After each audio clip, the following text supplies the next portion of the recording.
She won nearly $3 million. For decades, this story has been the ultimate punchline, the symbol of a crazy lawsuit culture. We picture a greedy woman who spilled lukewarm coffee and cashed in. But what if I told you that story is a complete lie? And the victim wasn't greedy. She just wanted McDonald's to pay for her skin graft surgeries, after the company had already ignored 700 other burn complaints. The victim was Stella Liebeck, a 79-year-old grandmother. She wasn't driving. She was a passenger in a parked car. While trying to add cream and sugar, the cup tipped and the coffee spilled onto her lap. But this wasn't hot coffee. McDonald's policy was to serve its coffee at 190 degrees Fahrenheit. That's 88 degrees Celsius. This is just 12 degrees below boiling. At this temperature, it causes third-degree burns in under 3 seconds. Stella suffered horrific burns on her legs, groin, and buttocks.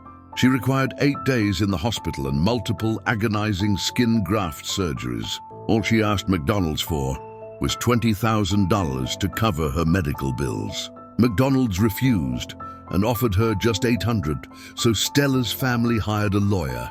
And what he discovered was shocking. This wasn't an isolated accident, it was a pattern.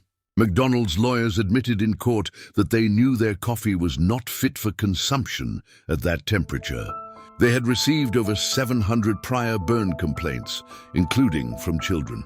But they did nothing. Why? Because a hotter coffee has a longer shelf life, and it saved the company money. They had calculated that it was cheaper to pay off burn victims than it was to lower the temperature. The case went to trial. McDonald's lawyers argued that the spill was Stella's own fault. They tried to blame the victim, but then the jury saw the evidence.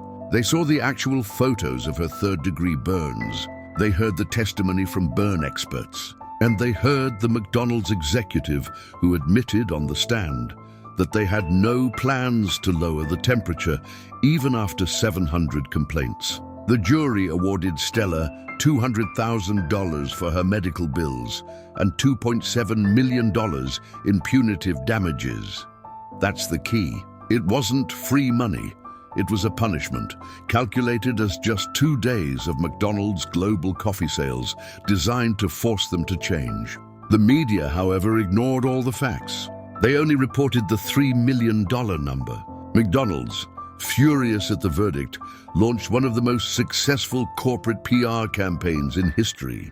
They fed the greedy woman story to reporters, creating the very myth that we all still believe today. That $2.7 million, it was later secretly reduced by a judge to just $480,000. So what was the real legacy? It was about corporate accountability, and it worked.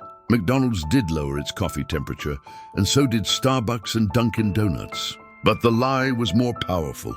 The PR spin successfully turned the public against frivolous lawsuits, helping corporations pass tort reform laws that make it harder for real victims, just like Stella, to get justice. It's the story of how a 79-year-old grandmother who suffered life-altering burns was successfully painted as the villain, while the billion-dollar corporation played the victim.